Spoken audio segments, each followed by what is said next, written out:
welcome to the Oakwood Cemetery Chapel. Thank you.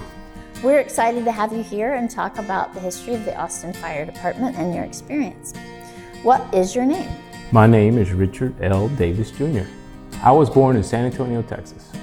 So my journey and motivation to become a firefighter was purely by accident. I had just gotten out of the military after 7 8 years involved in supporting the Gulf War. And I was at a job fair, and I was leaving the job fair, and there was a female captain that called out after me and asked me, "Hey, do you ever think about being a firefighter?" And I remember her name was Captain Jean Beulah. And I looked at her as I was leaving, and I said, "No." And I was about to leave again, and she says, "Well, here, come here, let me give you some information." And I was like, okay, because it was a long day, I was trying to get out of there. And so she gave me the information, and then I just threw it in the bag and I left. And that night, I was sitting home watching TV, and something kind of, prodded at me and said, "Hey, you know what, you ought to check out that information." So I looked at the information, thought it was really interesting, and I thought, I'll give this a try and see what happens. And the rest is history. Well, this is my class, class 95.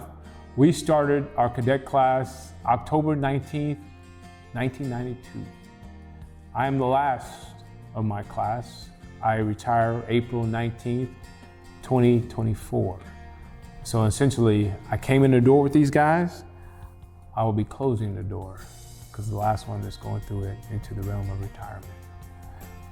And it's been a great ride. These guys, Mike Martinez is in here. Yeah, he's the one that fell off the church raise on the ladder. I remember when he bounced, but he came back.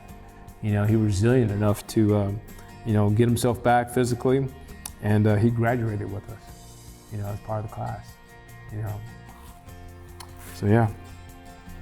What specific skills and qualities do you believe are essential for being an effective firefighter? I think the skills that are essential being a firefighter is you have to have empathy. I think that you have to have a sense of purpose to assist your fellow man, and you have to be skilled and trained, of course, to become a firefighter. I mean, not every day is the action type stuff that you see on TV. It's all about, and of course having patience, because you deal with a lot of different kinds of people. And you just have to have that caring mentality and kind of want to help individuals. So I think those things are kind of essential and to allow somebody to progress in this career field. Can you share a memorable experience from your time as a firefighter that had a significant impact on you? Yes, the most memorable experience for me is when I first joined the fire department. I had roughly about less than 2 years in, and we got this alarm.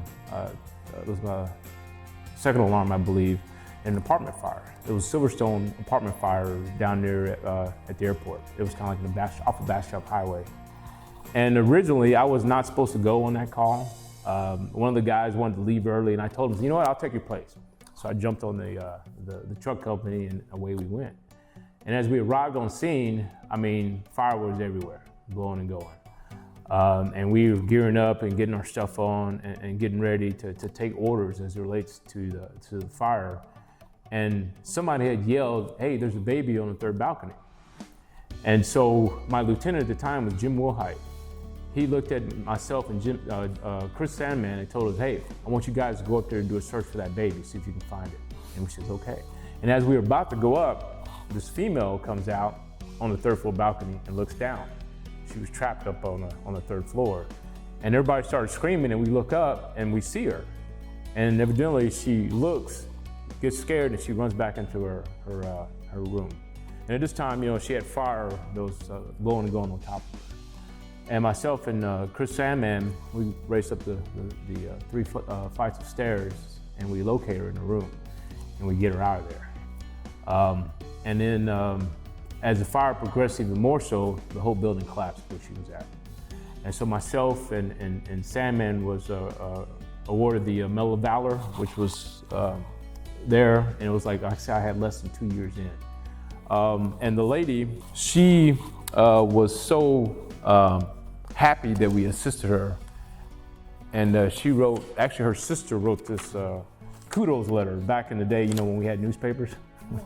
And I'll just read a brief synopsis of it. She says, the final paragraph, I think I can speak for the entire family and say thank you to these men for their valiant efforts. We realized that they did not have to do what they did, as the building was very fragile and near collapse. A special thank you to Jim Wilhite for allowing Chris and Richard to go up and get Deanne. All these men are very special because their career has moved from their heads to their hearts, and that is what sets them apart. And again, like I said in the beginning, you have to have that caring mentality in order to do this job. How do you prepare mentally and physically for the challenges of being a firefighter? Well, that's a tough question. I think that one thing that helps us to prepare mentally is the sense of having each other's back when it comes to responding to just about anything that's out there. A sense of teamwork, a sense of camaraderie, kind of boosts our mentality, and know that it's kind of like that you go, we go type mentality that we have. And I think that being a part of a team allows us to operate flawlessly in most cases. Even sometimes when we get surprised, it's not the individual getting surprised, it's the team. And we back each other up 100% no matter what the issue is. What are some of the most common emergencies or situations you encounter in your role as a firefighter? Medical calls. A lot of medical calls. I mean, roughly about 80% of our calls are medical. Every once in a while we'll get a cool fire or whatever the case may be, but medical is where it's at. And that's where you have that bedside manner, because sometimes when we do show up on medical calls, not everybody's always happy or in a perfect mood. I mean, sometimes you have the individual who's inebriated, drunk, or somebody who's on drugs or whatever the case may be, and they can be really excitable. And so having that bedside manner, we kind of calm them down, reassure them that we're there to assist them. The other piece to it, we've always can gain entrance to somebody's home. And that's the thing, the other factor, I think that, most of the citizens, they trust firefighters. They'll open the door 100% of the time, mostly, and to allow us in.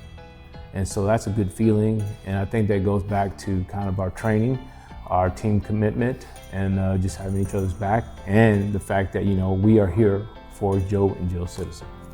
Priority is mainly based on life safety, incident stabilization, and property conservation. Those are the three priorities that we have on it at just about any incident.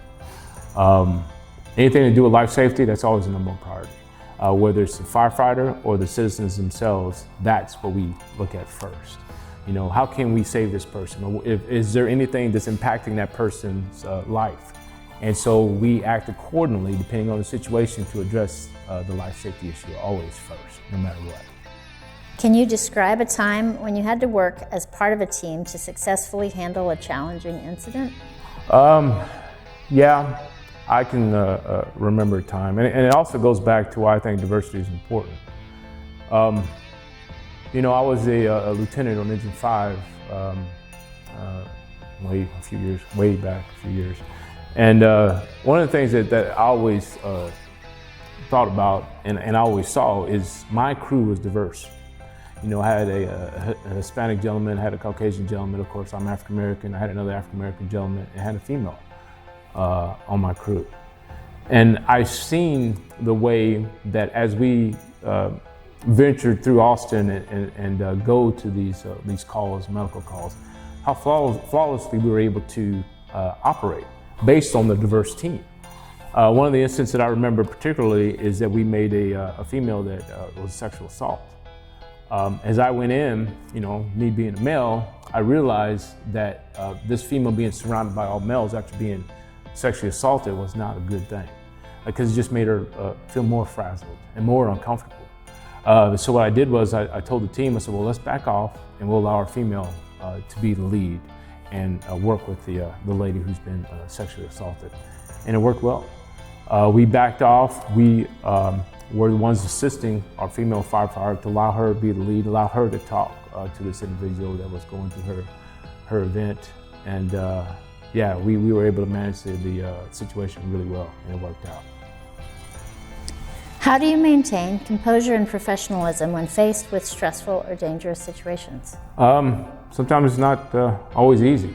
I think that, and it kind of goes back to like when a firefighter has a family member that's in trouble, that firefighter should not respond to that incident because he can't really separate himself because of the feelings associated with that patient. I think that's how we do it. We see ourselves on the outside coming in, trying to help individuals, and in a sense, kind of separating yourself and not being too emotionally involved with the patient. Because if you are too emotionally involved with the patient, you won't be able to think straight. And a lot of times it does get tough, particularly when it comes to pediatric calls, and you have kids yourself. And you have to, stay on track to maintain the integrity of the team and not fall apart out there in the field. And a lot of times when we particularly are involved with traumatic situations, the team does their job and they do it well. But when we leave and get in the apparatus, that ride home is very quiet in the engine. And it takes, some of us a little bit longer to recover. But those are some of the things that, we allow ourselves some time to adjust until the next call. What measures do you take to ensure your own safety and the safety of others while on duty? Training, knowing your policies and procedures, staying physically fit, because you have to be willing and able to save the next person that's next to you, all about team. Your team is only strong as its weakest link, right? And so we all know each other's idiosyncrasies as it relates to, being part of the team, and we relate to one another pretty well, and we just have to be strong and know each other's weak points and know each other's strengths, and as a team, we act accordingly. The advice I would give somebody as it relates to this profession is if you're gonna do it, don't do it halfway. And also don't take anything for granted. And I've told a lot of cadets, because I also was over the cadet program in the Austin Fire Department for a long time. And I would make sure that people are aware, one, you have to stay physically fit, two, you have to study, and three, do not take anything for granted. And I've seen too many people take the job for granted, not studying, not preparing, not being physically fit, because sometimes people think it's like kind of what you see on TV. We don't have always have the nice fancy stations, and everything in policy doesn't always work out well. There's always, there's not a perfect checklist that goes with each particular scenario. And you have to be flexible in your approach to everything. And I think sometimes that people forget that when we operate, it's not in a perfect environment. The environment is always sloppy sometimes. And sometimes there are always things that you would never expect. And so you have to react accordingly to address that particular person's situation. How do you believe your presence and action as an assistant fire chief has contributed to the betterment of the fire department? My actions have contributed to the betterment of the fire department is by allowing people to have ideas and work with those individuals to expand on those ideas. Too many times, I think that in businesses and even in organizations, we always look at the popular people, to solicit ideas and not give the quiet ones an opportunity or even the stage to contribute to a betterment of a problem or an issue at hand. And I've learned through the course of my career is to look for those people purposefully. Because the silent ones, they have the greatest idea. And they always take those ideas to the grave. And I asked them, hey, you got something that you can contribute? And I don't put them on the spot. I want to ensure that they are heard, because a lot of ones, they'll say we got this and that, but sometimes their ideas are kind of like almost the same old, the old, same old humdrum that, is just redone, but it just has a different name to it or whatever. But the people who are quiet, the people who are thinkers, those are the ones you solicit. Those are the ones you talk to, because those are the ones who make the world, they can move anything. And you just have to extract that information out of them and recognize it when they do well, And I look at that and I think about that on how we as a group or even myself created the robotics team. I'm different. I'm an African-American male.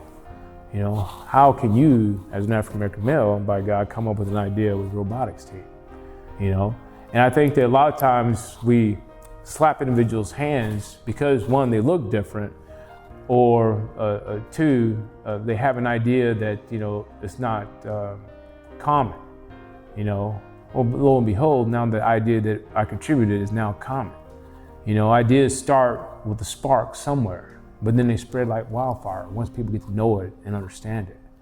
You know, and a lot of these individuals who are quiet, who I do allow to have a platform, anybody that I work with, to be part of the solution, to help make things better, to improve on processes that were stagnant in some form. And collectively, that's how you work it. That's how you move the organization forward. Being inclusive, you know, whether it's male, female, black, white, green, purple, whatever color spectrum that's out there, whatever religious spectrum that's out there, you know, it's a melting pot. And we push the envelope until we can solve the problem. And I don't care where it comes from, a good idea is a good idea, period. In what ways have you engaged with the community outside of emergency response situations to promote fire safety and awareness? Well, we engage with them or with community members all the time. I mean, even on our days off, we're out there talking it up about community initiatives, about fire safety. We go and do things at the schools, you know, teaching kids how to stop, drop, and roll, you know, getting kids to understand, you know, what to do in a fire, you know, and allowing kids to come to the fire department, you know. We have contests, we have, you know, all kinds of initiatives that we do. We do MLK March, we do the Juneteenth parade, you know, we do all kinds of stuff, you know, Blue Santa, Brown Santa, you know, get people to allow us to come, they allow us to come into their home, they see us, they look at us, they know who we are, and they feel comfortable who we are. And so we are able to provide a message of safety and inclusiveness at the same time. Because I think that I've always said that when you think somebody's not watching, people are always watching. They always watch your moves. They always watch see how you carry yourself.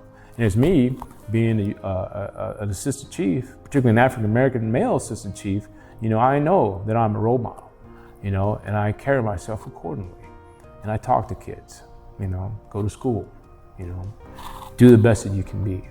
Don't worry about failure. Push the envelope as best you can. Yes, you may fail, you know, in school or whatever the case may be, but you make adjustments because it's how you react to failure. Failure is not the problem, it's how you react to it. You just got to dust yourself off and try again and keep trying until you hit that home run. And so those are the messages when I go out to the community, when I talk to kids, or even when I talk to the elderly or people that sometimes people overlook. I said, think about it as dominoes that are set up. If you're one of those dominoes and you are pulled out of that whole line that makes that thing, you know, makes that noise tick, tick, tick, tick all the way around, it doesn't go.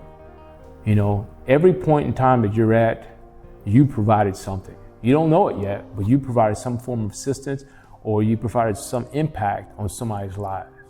So don't think that for a minute that you don't matter. All of us matter.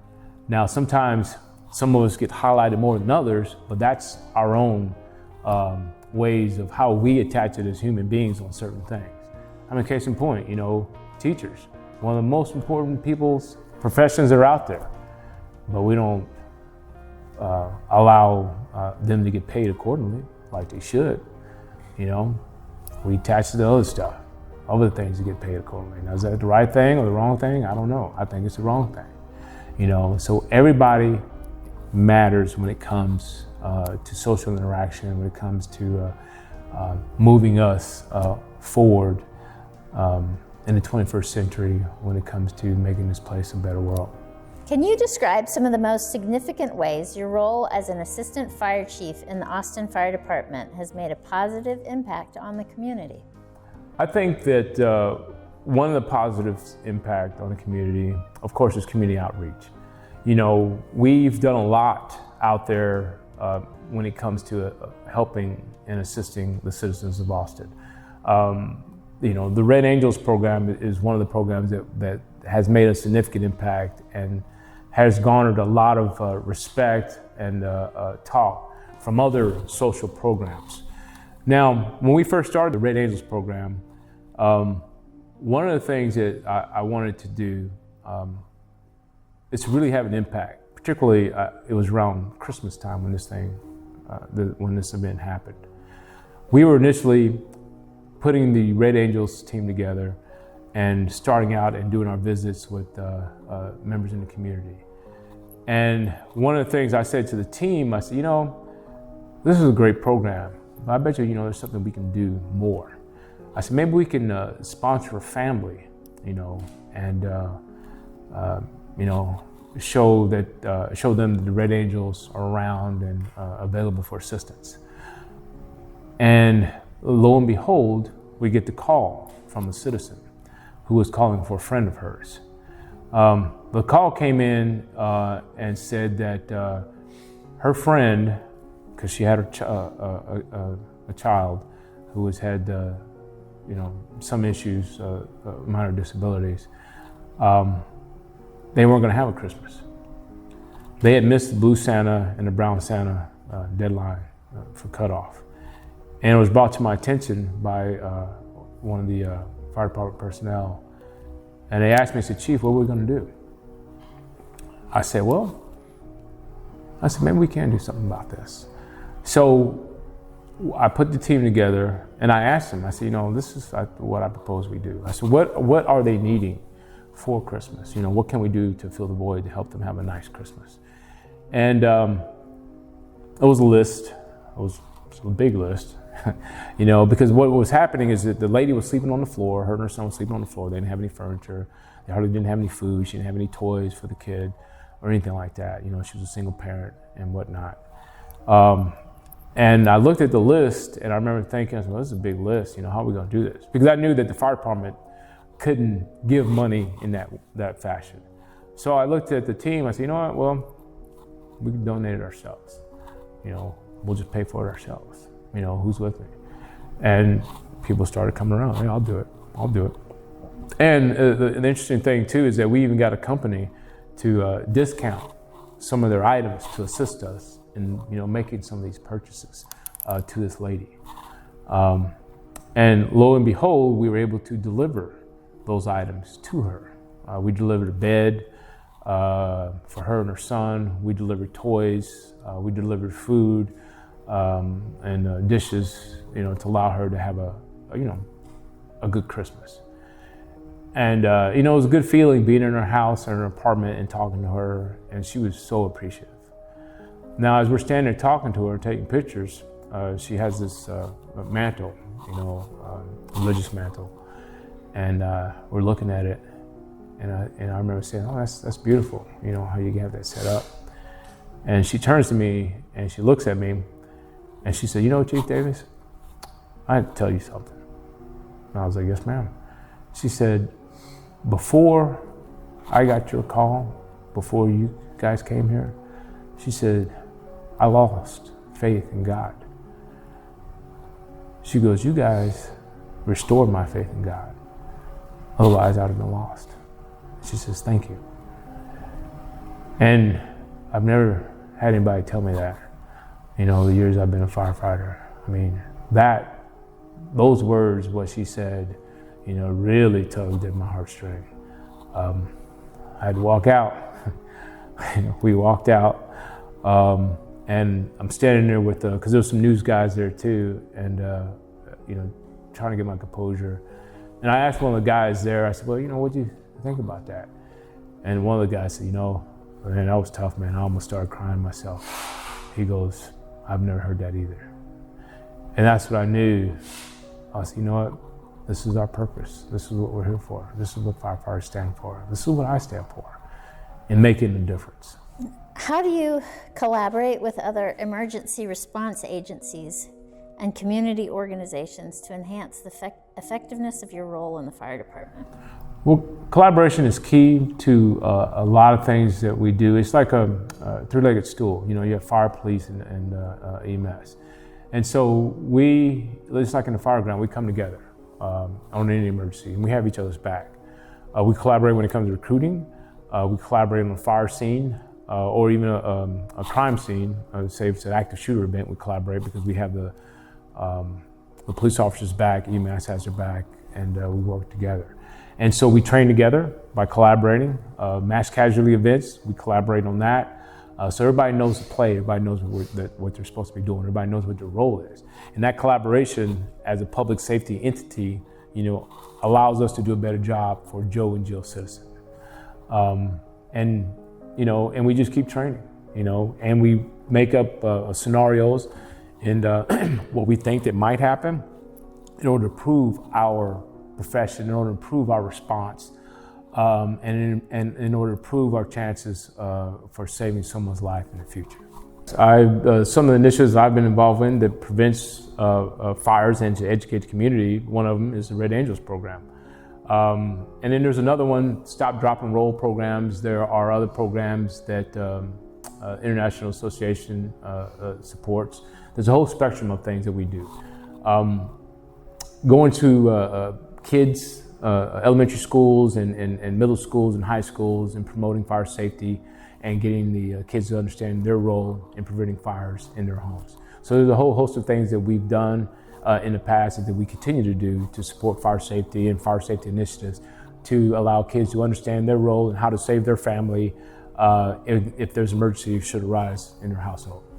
The measures I take to ensure that I stay up with the latest techniques when it comes to anything related to firefighting is to read research papers, to continue looking forward and understanding the dynamics of what could come when it comes to anything related to emergencies. One of the things I look at, you guys remember the fire in Rome at the church, how they had this robotics that went in there with the fire hose. There was no firefighters in there. It was this robotics that had this large diameter hose spraying water. How could that be utilized here in America on, say, a big warehouse fire? Instead of committing my people, going into a warehouse for fear of collapse, maybe we can do some type of robotics in that regard to secure a hose to spray the water.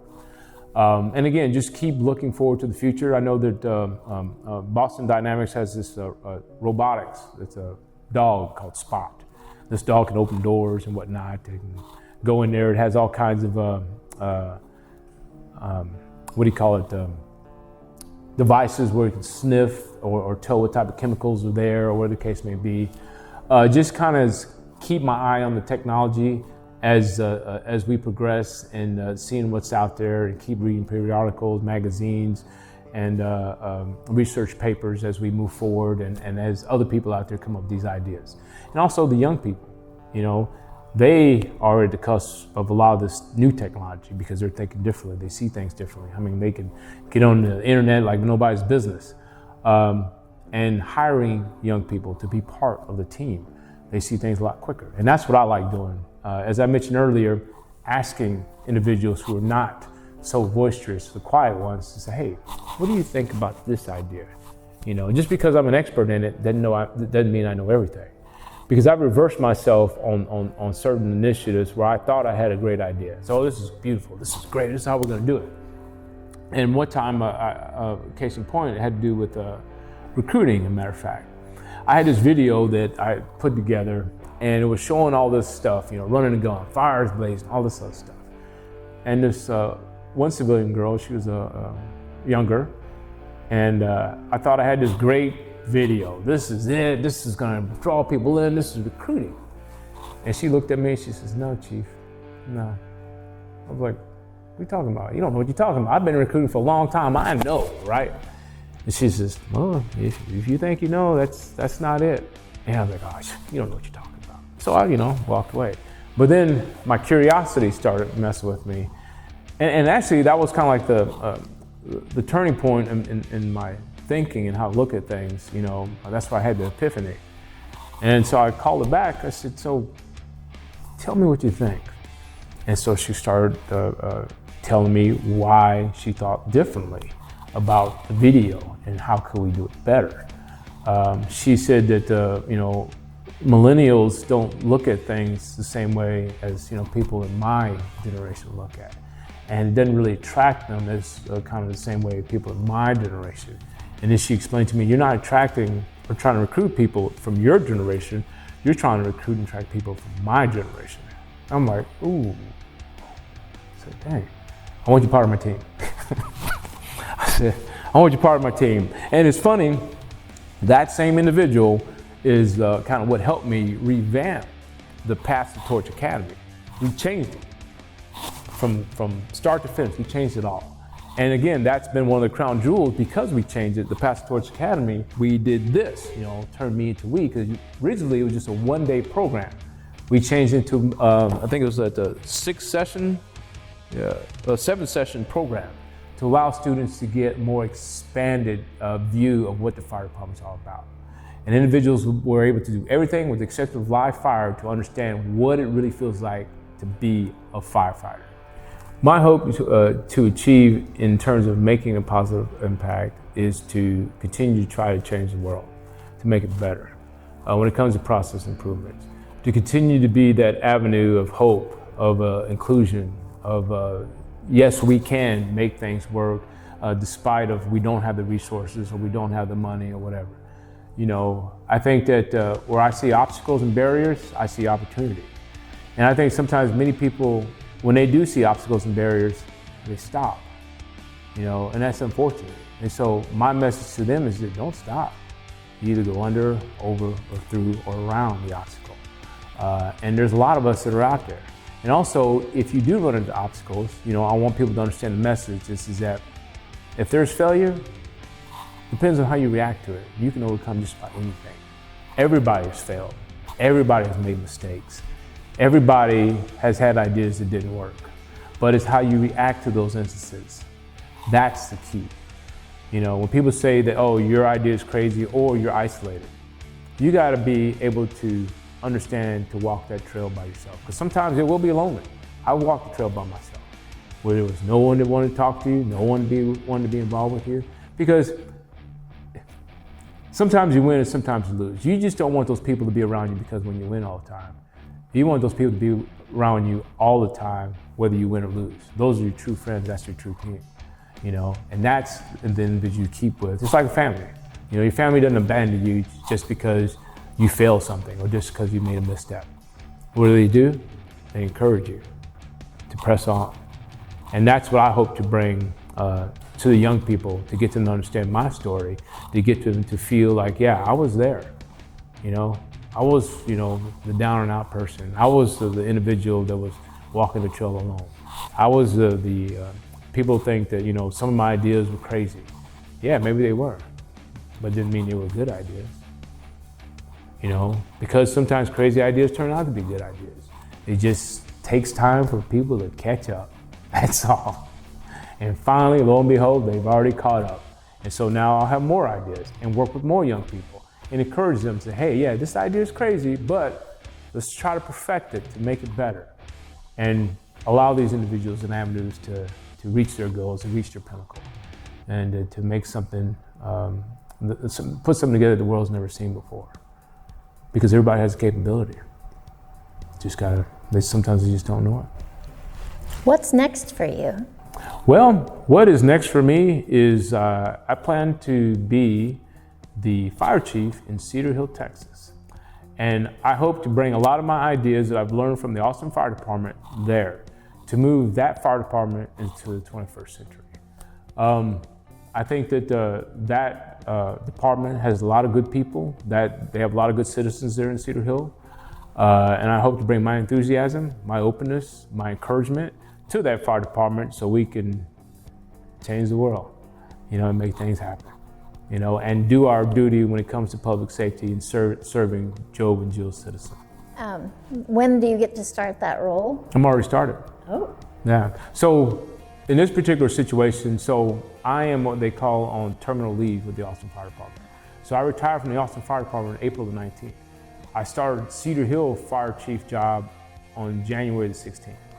So I'm in a dual role mentality right now. So after you graduated high school in San Antonio and you went into the military, can you tell us a little bit about that? Yes, when I went into the military, I was 18 years old. Didn't know what I wanted to do. I was a C student at best, You know, it's kind of weird that, let me back up. It's kind of weird how people look at things, or people look at individuals when it comes to, say, like the grades, for instance. You know, before my parents were divorced, I was all A's, you know. And so all A's until like 6th grade, on a roll for the whole year, did it all. But when my parents got divorced, things changed. You know, the dynamics changed. And so people look at individuals, but they don't understand the background or even the load that people are carrying. And so I was carrying a different load as I was before. But then going up, after my parents got divorced, you know, things changed. You know, my grades wasn't as good, so I was maybe a C, maybe a D student. And, you know, then the professors or the counselors, you know, they look at you like, well, he ain't gonna go anywhere. You know, he's got C's and D's, nothing. But again, they didn't really understand your background. They didn't understand your situation. They don't even get a chance to talk to you because people already write you off.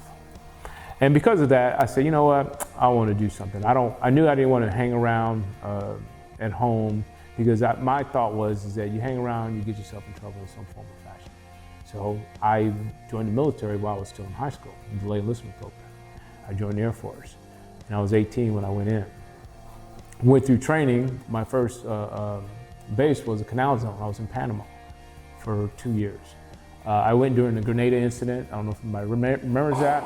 And I was down there in Panama. My job was working on the flight line, C-130s, C-5s. We had everybody down there, Army, Navy, everybody. And I served there for 2 years during all the incidents that we had during that time.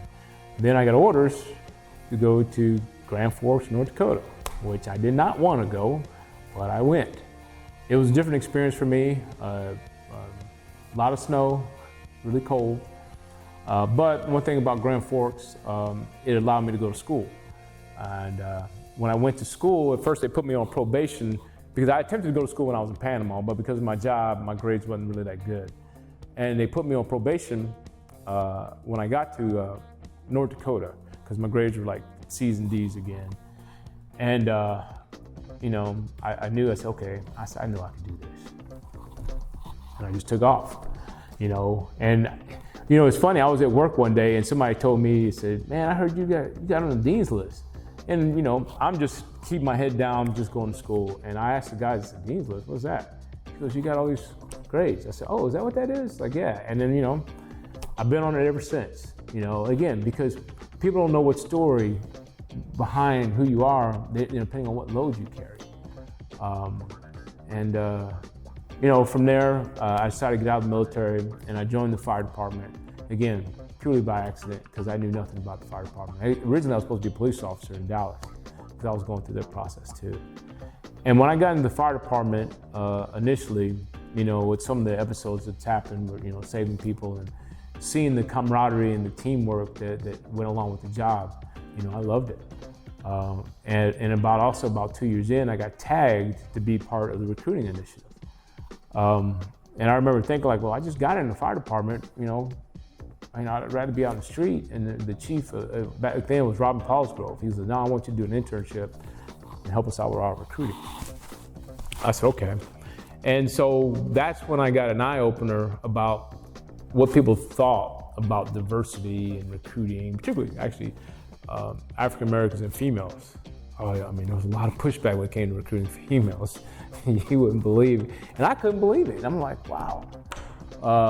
You know, because everybody had all these wild stories about, particularly females. They said, well, my wife wouldn't like it if I had a female at the station. It was just all stuff that was like nonsense. But people really believed that, and that's what the pushback was, to have females and certain minorities in the fire department. I mean, it was so well ingrained where I came across this pamphlet where they had a height requirement in order to get into the fire department, you know, and I laughed at it. And so I asked a question. I said, so why is there a height requirement to get into the fire department? There was no answer, because people arbitrarily put things in place. You know, it's kind of like the poll tax back in the day where they used to prevent minorities from voting, you know, and it's just a preventative measure. But they make up things that coincide with that to say, yeah, this is the new rule. As long as it doesn't impact a certain group, but it is able to weed out other people, yeah, this is a good policy. And I remember thinking like, this is ridiculous. And talking to people as I was part of the recruiting initiative, asking them, why, how come female can't do the job? You know, and their feedback was nonsense. Because it was, so a female can't do this job as much as best as I can. And I'm talking to big gut type individuals that are eating Bluebell all the time. And I'm sitting there looking at them physically, I'm like, okay, right. Because I've seen some really stout females that can run circles around a lot of males. You know, and these guys are talking all this stuff about, no, it's not, they can't do it. You know, and it's kind of interesting, when I first got into the fire department, my first female firefighter I saw was Jan Weston. And actually I have a picture of her, if y'all don't mind. There's Jan right there in the middle. So I remember this day distinctly because we were whipped, meaning that we were really tired. And we had made this big grass fire out on Bastrop Highway. And I was with Engine 15 at the time. And you know, back then we were in this full turnouts and stuff, and you know, we're lugging hose, and you know, these cars are burnt up, there's all this fire ahead of us and stuff, and we're sitting there trying to spot out. And we were just whipped, you know. And evidently somebody called Engine 26, you know, it's Jan Weston and her team. Actually, Betty Swin was part of that crew too. And you know, as I'm leaning against the car, tired and sucking wind, you know, I look at the corner of my eye, I see Jan Weston and her crew come in and, you know, kicking butt and taking names, so to speak, you know, spotting out fires. And I remember looking, I was like, who in the hell is that? And they told me, oh, that's Jan Weston, she's up there with Engine 26. And I was like, wow, you know, and that was the first female firefighter that I saw, and I was like, man, freaking awesome. You know, and again, that's some of the things that people would say, oh, these people don't belong, which is just coded that, you know, well, we just don't want you guys part of our group. And that's happened a lot in a lot of places. And unfortunately, people don't have the common sense or to understand that how diversity is able to push us to be better, to understand things better. I mean, I do not understand everything when it comes to different groups and stuff like that, but I'm willing to learn. You know, maybe I don't agree with everything that the different groups that do certain things, but I'm willing to say, okay, that's your thing, I'll do my thing. You know, I'm not going to discount your thing. I don't believe what you do, but hey, you know, let's live and let live, bygones be bygones. You know, and I think that, you know, today we are getting to the point to try to, I don't know, whitewash everything, you know, like everybody's got to think a certain way, everybody's got to be a certain way. You know, it's indicative of what's changed here in Austin. You know, keep Austin weird, it was beautiful. I loved it. I loved East Austin. But now through the gentrification and everything that's happened, the city's lost its personality. And it's sad. I mean, I remember Leslie, you know, an icon way back when, you know, we used to see him on the corners and all this other stuff. And, you know, it made me, you know, I felt proud, like, man, I'm in this cool city, you know, and then the different bands that used to play down on 6th Street. And me and my wife used to go down to the entertainment district and have a lot of fun.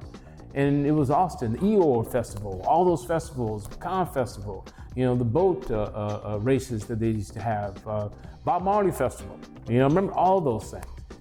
But now it's kind of like an old friend that's gone, you know, it's come to pass. And it's sad. Yes. But anyway, getting back to recruiting, these are some of the recruiters that I worked with back in the day. These guys was part of the recruiting initiatives, and back then we had a big recruiting team. You know, now it's not big anymore. We downsize everything because I think that sometimes the fire department puts a Band-Aid on something and then they pull it and they go revert back to, you know, kind of how it was. And, you know, again, I've always thought about, you know, missed opportunities. And because we put a Band-Aid and not invest where we should be investing, that's why we really are not moving the needle. I mean, that's why we got our second consent decree, which I never thought I would see. You know, the first consent decree was 70-something. And then we had our second consent decree, which was from roughly about 2014 to 2019. And so because of that second consent decree, I was involved in that. I had to write a recruiting strategy for the civil service. I had to write one for that in order to get us passed and get us the initiatives, recruiting initiatives moving forward. And it worked. I mean, we did a lot of good stuff. We did some videos. We had this one video that I put together, and we worked with the team called Courage of the Few. That video is also in the Carver Museum.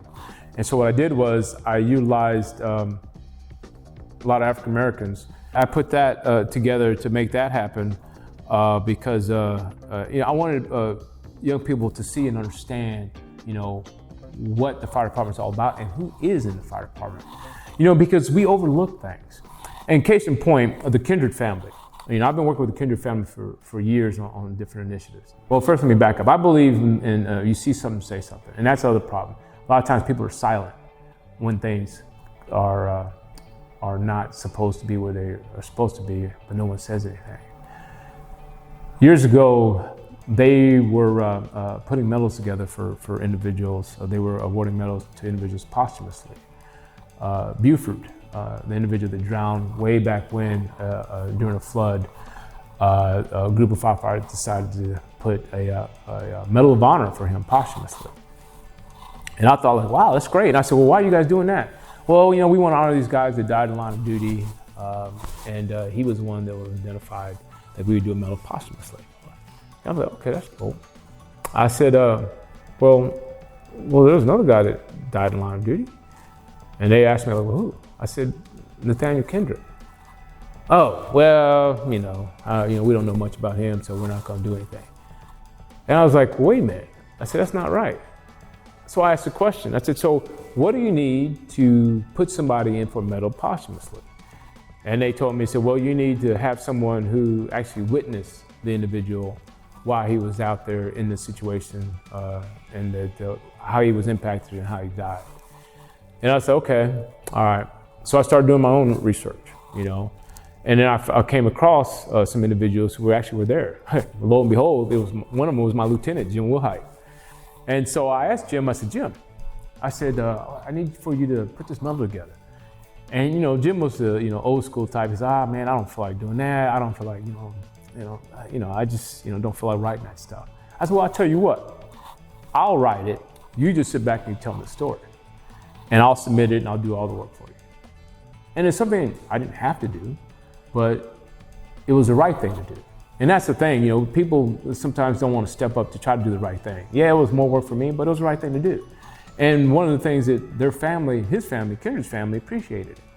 And so I wrote it up and I submitted it, and they invited the Kindred family, and boy, did they appreciate,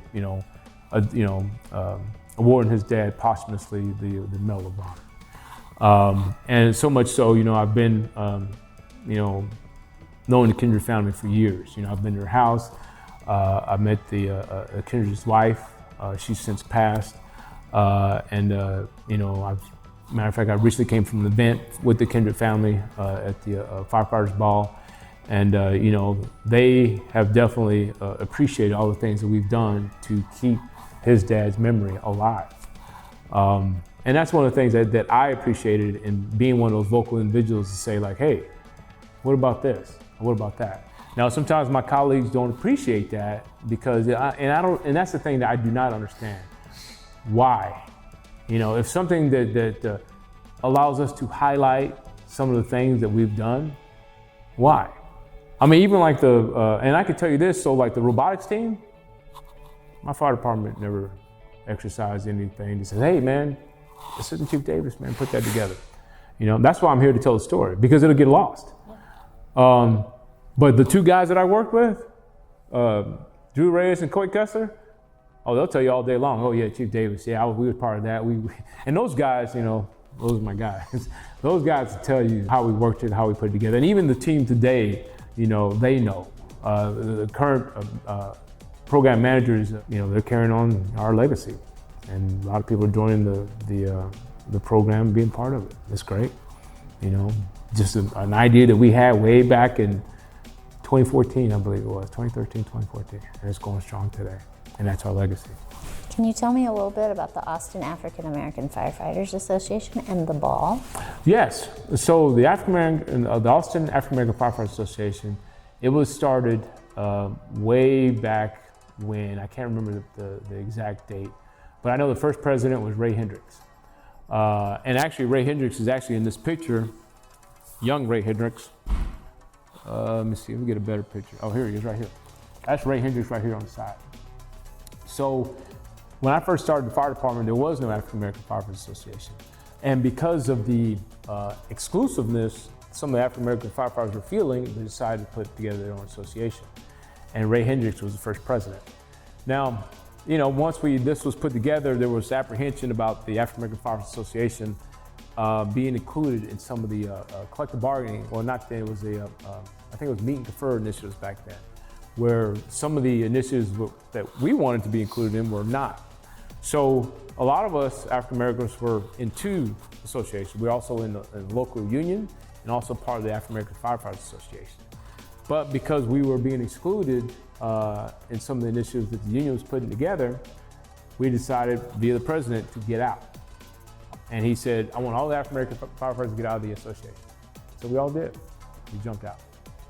And I think that lasted for a day.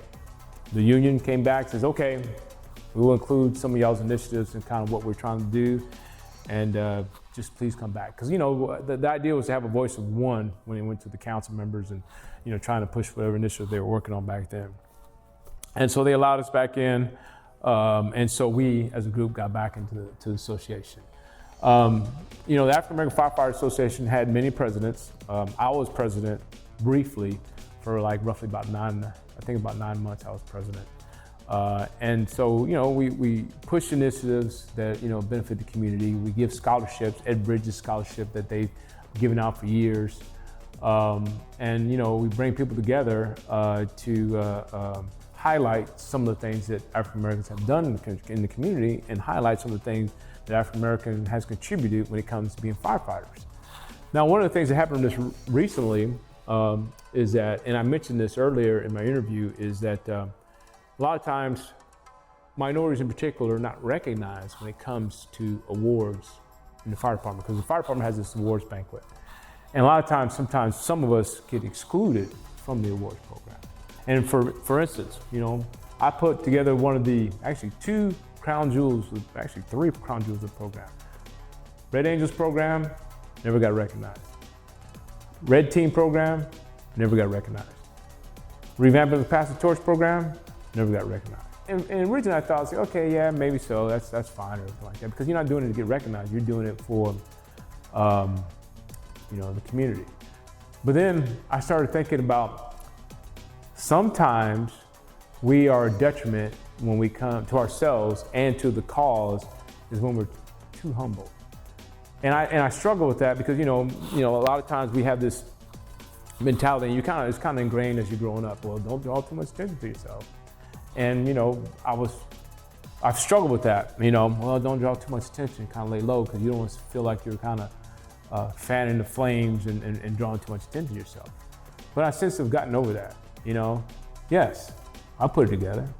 Yes, I created the Robotics Emergency Deployment Team, Red Team. Yes, I created the Red Angels team. Yes, myself and other individuals revamped the Pass the Torch program. Now I'll tell you that, I had the initial ideas on a lot of these things, but even though I started it, I didn't finish alone. I had a collective group to help me. And I would tell you that even though, yes, I started it, I couldn't have finished it without the group. It couldn't have been to the level where it was at without the group, without the team. And the reason we have to highlight ourselves is to guess what, who's watching? Somebody who looks like me. When Barack Obama got president, everybody thought, wow, maybe I could be president. When Tiger Woods started, doing his thing in golf, heck, I even started playing golf, And so that's the reasoning why we have to step up and say something. Yes, I did this, and I hope you can do it too. I hope you surpass me, do better than I do. I tell my kids, you know what? I have a master's degree, right? I say you either equal or pass what I've done. That's the goal. And I tell people, equal or pass me. be better, because it's just like lifting each other up. I won't be here, maybe when you do it, but you remember what I said to you. And then you have to do the same thing and pass it on to other people down the road too. And that's what it's all about, lifting each other up. But sometimes in the fire department, we're kind of like crabs in the bucket, we pull each other down, which is unfortunate. And a lot of these guys, when it comes to recruiting and stuff like that, we've had missed opportunities when it comes to the fire department, which is unfortunate, because I think we could even be further when it comes to the diversity initiatives, a lot further. But because people that they put in charge, they hesitate. I think that people at the top, you have two types. You got true leaders and you got custodians. We've been putting too many custodians in charge, and custodians just maintain the status quo. And that's all the thing that's been happening. Just do a little bit, okay, good enough. Not me, hard charger. Like I said, you go until you fail. If I fail, if I didn't make it, well, hey, I tried, But you get that respect from the individuals who are looking up to you and say, you know what, he failed, but I'm gonna come up behind him and try and see if I can move the needle a little further. And that's what it is. It's about inspiring the generation behind you. All the stuff that we've done have inspired civilians and firefighters and kids all together. And they want to be part of that. The Red Angels, I got this girl who's a nurse in Houston driving all the way back to be part of this program and taking what we started elsewhere. And it's like a wildfire, no pun intended. It's like a wildfire that spreads across, the plain. Get all these people inspired, to get these kids inspired, to get these people that want to participate and do kind of what we did. Because I was inspired. Willie Ray Davis, Nathaniel Kendrick, Roy D. Green. I read their stories. Marvin Douglas, Albert Walker. All those guys are icons. And I sat and I've talked with them, tried to understand kind of all the stuff that they've done, all the stuff that they've been through. And what they've been through was far worse than what I've been through. And as a leader, I'm gonna stop and just be a custodian? No, that's disrespecting their legacy if I do that. And too many times we put people in charge as custodians who kind of in a sense disrespecting kind of all the hard charges that are out there. They're trying to push the envelope to change the world. And we, unfortunately, we just are not seeing what's happening. We're just accepting what's happening. And we get what we get. These other coins, as some of my work in the fire department. So this is a coin that represents, again, the red team. And some of the other work I've done in the fire department, this is a coin that represents Nathaniel Kendrick. So that's that side of it, and this is the side that has his name on it. And so Nathaniel Kendrick's plaque is on Station 7, and we had it redone for the family, I guess about 2 years ago, in remembrance of him, because of the original plaque, actually, you couldn't see it. It was kind of covered up. So I made it a point to change the location of the plaque and put it more in a prominent position. And we had this coin created just for him and his family and the people who want to be involved in it. Will you tell me a little bit more about your ancestors, your parents, your family, siblings, grandparents, where they're from? Yes. So my dad, he's by way of Portsmouth, Virginia. Him and his brother joined the military, Air Force, that's where I got it from. And he was in the military my dad was in the military for about 30-something years. He worked in Intel. And then when he left the military, and lo and behold, he got a civil service job, guess what? Back in Intel. And so he did that for, I think he worked another 10 to 15 years in Intel as a civilian, and then retired from that. And so he was able to do well in that. My mother, she worked in the medical industry. She was, she worked in she did EKGs. She was going around doing that. She had her business. She worked for a company where she would go make house calls to doing EKGs for different patients and stuff like that. And she was from Muldoon, Texas, a little place in Texas. And my grandparents are by way of California, and of course my other grandparents on my dad's side by way of Virginia. They all kind of moved to Texas a bit because of the military.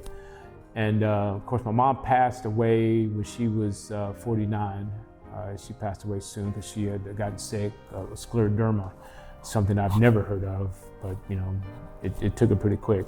Basically one day, everything just stopped because it would, as I understand it, scleroderma kind of hardens your arteries. And she's had episodes before, but this last episode, was really tough, and she didn't make it. And then my dad, of course, he remarried, and they all live in San Antonio, Texas. My brother, he was a police officer in San Antonio, 24 years.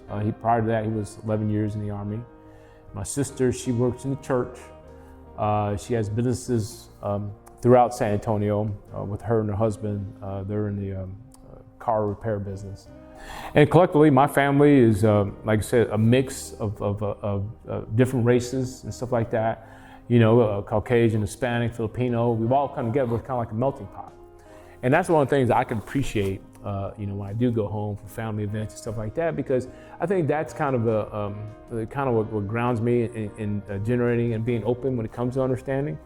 Because we're sitting there, talking about things, and even when it comes to the issues of today, and I get all this multitude of perspectives, and you sit there and having these conversations and understanding. It's like, wow, I didn't think about it like that.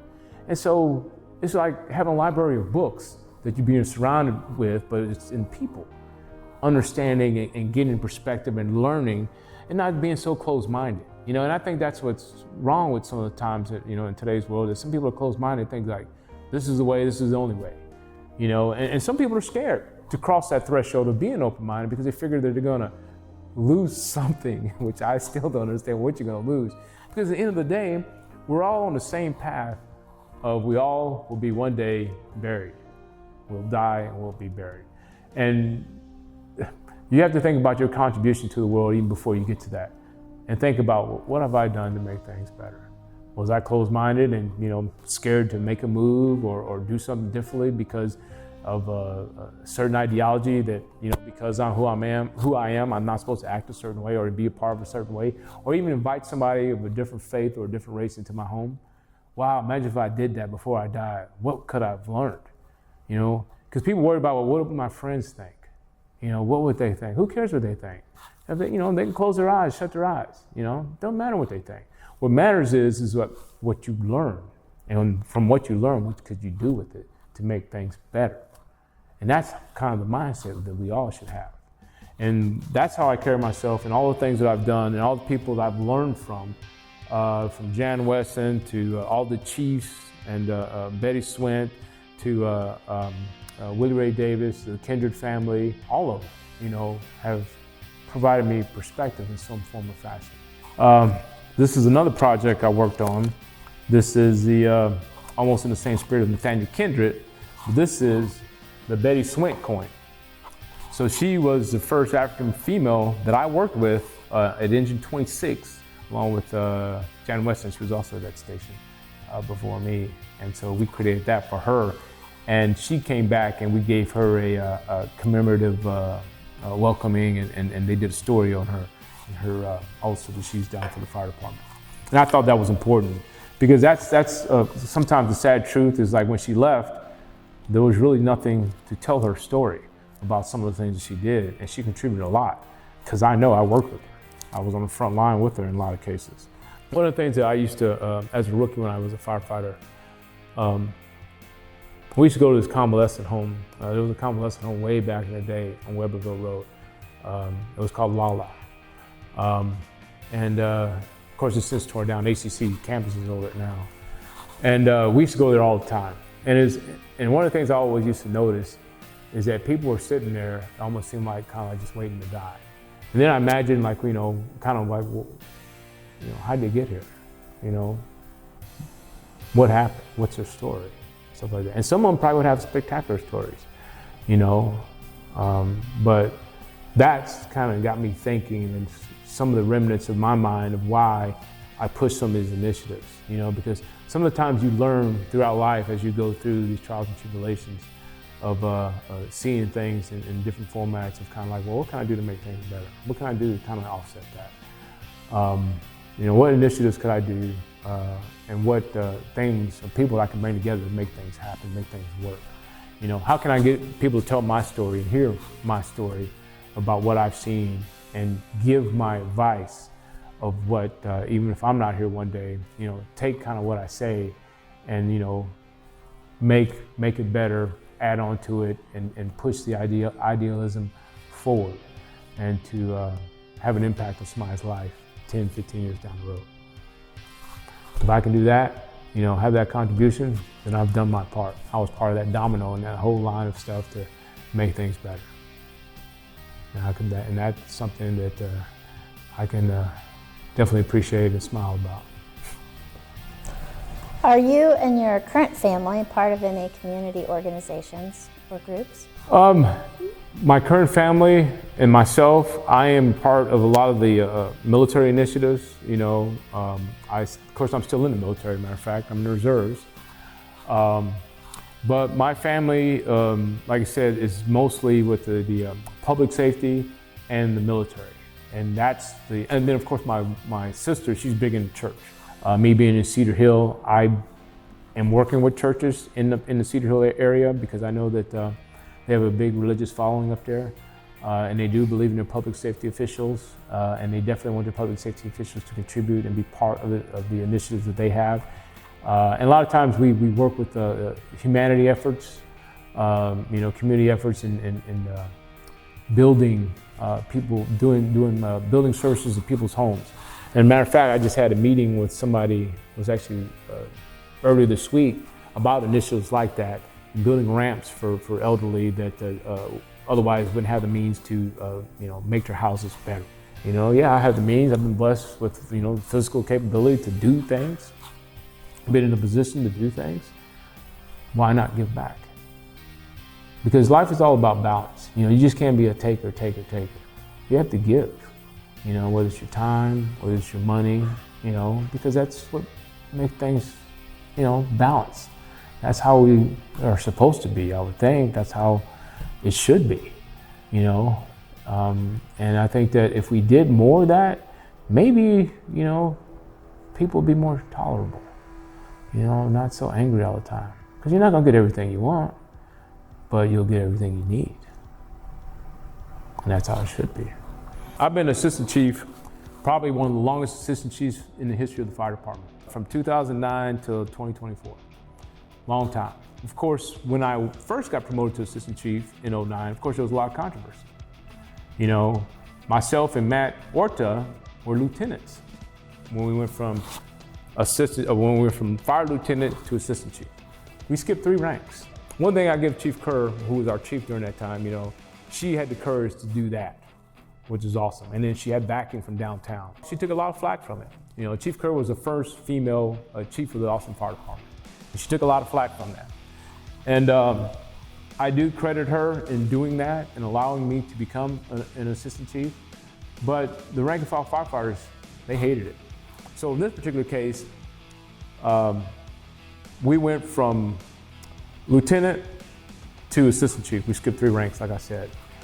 And the firefighters didn't like it. They thought that we were getting something for free, which we were. And then they thought that the positions were being only promoted based on diversity, which maybe they weren't and maybe they were. I don't know. But they thought that we weren't capable to be in those positions. They thought that we were not to the level of other battalion chiefs or other division chiefs in the fire department. They thought that they should have been there first. But the reality is those guys didn't have the qualification or the wherewithal to have a better understanding about what needs to happen when you need to move an organization forward. The problem in the fire department or in the fire service in general is that people equate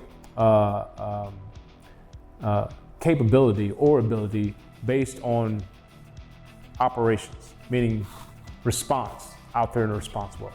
Being an assistant chief at the assistant chief level, you have a whole host of things you have to deal with. You got the politics, you got community outreach, you got recruiting, you got all kinds of things that are not involved when it comes to emergency response.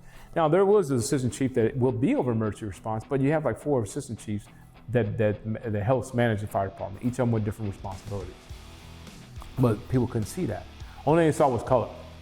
Chief hired promoted an African American and a Hispanic male. That's unfair. That's not right. But according to civil service law, the chief did exactly what service law told her that she could do. You could promote somebody from lieutenant's rank up to assistant chief. Did that matter? Of course not. People are still up in arms. Oh my God, what's she doing? This and that. But if myself and Orter were Caucasian males and that was done, it would be no problem. They'd be applauding it. Hey, yeah, Bobby, man, he's a great guy. Yeah, chief, great job. But because we're African American and he's Hispanic, people had a problem with it. And I knew that going in. I knew that when I accepted the gig. And I thought, well, I have a master's degree, I got all these credentials behind me, it's no problem. Not only that, I was military, up in the higher echelons of rank, But see, the understanding in the fire department is that you don't get your management skills from other areas, you can only get your management skills in the fire department, which is ludicrous. It's crazy. And I sit there and I think about it, I look at these guys as like, this is the people who are out there in emergency scenes with this, monolithic mindset. It doesn't make any sense, And so I sit there and I talk to them. I said, so okay, I have a master's degree. Those guys you're talking about maybe don't even have any degrees, or they just got taken a test every 2 years to move up in rank. So you equate that more so that somebody who's going through and actually learning about the theory and whatnot, what it takes to be a manager, understanding people, as opposed to taking a test every 2 years? Yeah. I'm like, okay, if that's the mentality, then we are in trouble. And the thing about it, if that's the mentality, none of these things that we've put together would never exist. All of it's been gone. And so, and that's one of the things that also drove me to, push the envelope, because people said that I couldn't do it, or they said that, well, you shouldn't have been there. If I wasn't there, none of this stuff would happen. If I wasn't there, there wouldn't be no inspiration for other kids behind me or other young lieutenants or young firefighters behind me to say, hey, you know what? I want to do what Davis did. That's why my story ends with me being a fire chief somewhere. Because I wanted to make sure that when my story closes in the Austin Fire Department, they understood, like, dang, Davis blazed the trail. He went from lieutenant to an assistant chief and did all these programs and made all these things happen. And in addition, he went from the Austin Fire Department to the Cedar Hill Fire Department to be the fire chief and run the whole show. Now, when he's in Cedar Hill, what is he going to be? Is he going to be a leader or is he going to be a custodian? Well, everybody who knows me knows that I'm going to be a leader and knows I'm going to push the envelope and knows I'm going to make things happen. Doesn't matter what color you are or where you come from, whatever. If you want to contribute to the betterment of the fire department and the betterment of the community, you're on board, you're on my team, we're going to get to work and make things happen. And that's how it should be. Thank you for your afternoon and your story. Thank you. Thank you.